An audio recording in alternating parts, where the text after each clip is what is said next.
വിശുദ്ധ മത്തായി സുവിശേഷം 20 അധ്യായം 20 മുതൽ 28 വരെ വചനങ്ങളിലൂടെ വചനം പഠിപ്പിക്കുന്ന ഏറ്റവും പ്രധാനപ്പെട്ട കാര്യം, നാം ദൈവത്തിൻ്റെ രാജ്യത്തിൽ വലിയവരും ഒന്നാമന്മാരൊക്കെ ആയി മാറണമെങ്കിൽ നാം മറ്റുള്ളവർക്ക് ശുശ്രൂഷകരും ദാസരുമൊക്കെ ആയി തീരണം. മറ്റുള്ളവരെ നമ്മളെക്കാൾ ശ്രേഷ്ഠരായി കാണണം. നമുക്ക് ദൈവം ഏത് സ്ഥാനമാനങ്ങളോ ഉത്തരവാദിത്തങ്ങളൊക്കെയാണ് തന്നിരിക്കുന്നത്, ആ സ്ഥാനമാനങ്ങളിൽ നിന്നുകൊണ്ട് നമുക്ക് മുമ്പിൽ വരുന്നവരെ നമ്മളെക്കാളും വലിയവരും ശ്രേഷ്ഠന്മാരുമായി കണ്ടുകൊണ്ട് നമ്മളെ അവർ ബഹുമാനിക്കണം എന്ന് ആഗ്രഹിക്കുന്നതിനേക്കാൾ അധികമായിട്ട് നാം അവർക്ക് കൂടുതൽ ബഹുമാനം കൊടുക്കാനായിട്ട് പരിശ്രമിക്കണം. നമ്മളെ ദൈവം ഏൽപ്പിച്ചിരിക്കുന്ന ഉത്തരവാദിത്തങ്ങൾ, നന്മകൾ ദാസന്മാരെ പോലെ കൂടുതൽ നന്നായി ചെയ്തു കൊടുക്കാൻ നാം പരിശ്രമിക്കണം. അതല്ലാതെ മറ്റുള്ളവർ നമ്മളെ ബഹുമാനിക്കണം, നമ്മളെ വലിയവരായി കാണണം, നമ്മളെ ശുശ്രൂഷിക്കണമെന്ന് നാം ആഗ്രഹിക്കരുത്. മറ്റുള്ളവരെ ബഹുമാനിക്കാനും ശുശ്രൂഷിക്കാനും വലിയവരുമായി കാണാൻ നാം പരിശ്രമിക്കുകയും അതിനുള്ള കൃപയ്ക്കായിട്ട് ദൈവത്തോട് അപേക്ഷിക്കുകയും ചെയ്യുമ്പോഴാണ് നാം സ്വർഗ്ഗരാജ്യത്തിലെ വലിയവരും മുമ്പന്മാരുമായി തീരുക എന്ന് ഈശോ വചനങ്ങൾ പഠിപ്പിക്കുകയാണ്.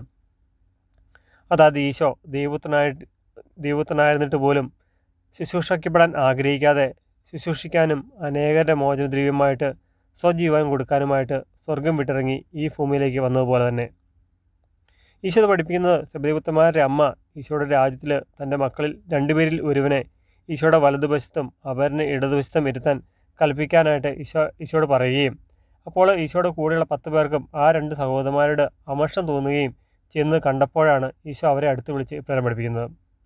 രണ്ടാമതായിട്ട് വചനം പഠിപ്പിക്കുന്ന കാര്യം, ഈശോയുടെ രാജ്യത്തിൽ വലിയവരും ഒന്നാമന്മാരും ഒക്കെ ആയി തീരണമെങ്കിൽ ഈശോ കുടിച്ച പാനപാത്രം നമ്മളും കുടിക്കേണ്ടി വരും. അതായത് സഹനത്തിൻ്റെയും നന്മയുടെയും ക്ഷമയുടെയും എളിമയുടെയും ബുദ്ധിയുള്ള നിറഞ്ഞതുമായ പാനപാത്രം നാം സ്വീകരിക്കേണ്ടി വരും. അതുപോലെ പിതാവിൽ നിന്ന് വരം ലഭിച്ചാൽ മാത്രമേ നമുക്കത് സാധിക്കുള്ളൂ.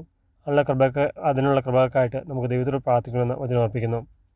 മറ്റുള്ളവരെ നമ്മളെക്കാൾ വലിയവരും ശ്രേഷ്ഠരും ബഹുമാന്യമായി കണ്ടുകൊണ്ട് നാം മറ്റുള്ളവരെ ശുശ്രൂഷകരും ദാസരും ആയി തീർന്ന് ഈശോയുടെ പോലെ സഹനത്തിൻ്റെയും ക്ഷമയുടെയും നന്മയുടെയും എളിമയുടെയും മാതൃക സ്വീകരിച്ച് സ്വരാജ്യത്തിൻ്റെ മക്കളായി മാറാനുള്ള കൃപയ്ക്കായിട്ട് പിതാവിൻ്റെ വരം ലഭിക്കാനായിട്ട് ദൈവത്തോട് പ്രാർത്ഥിക്കാം.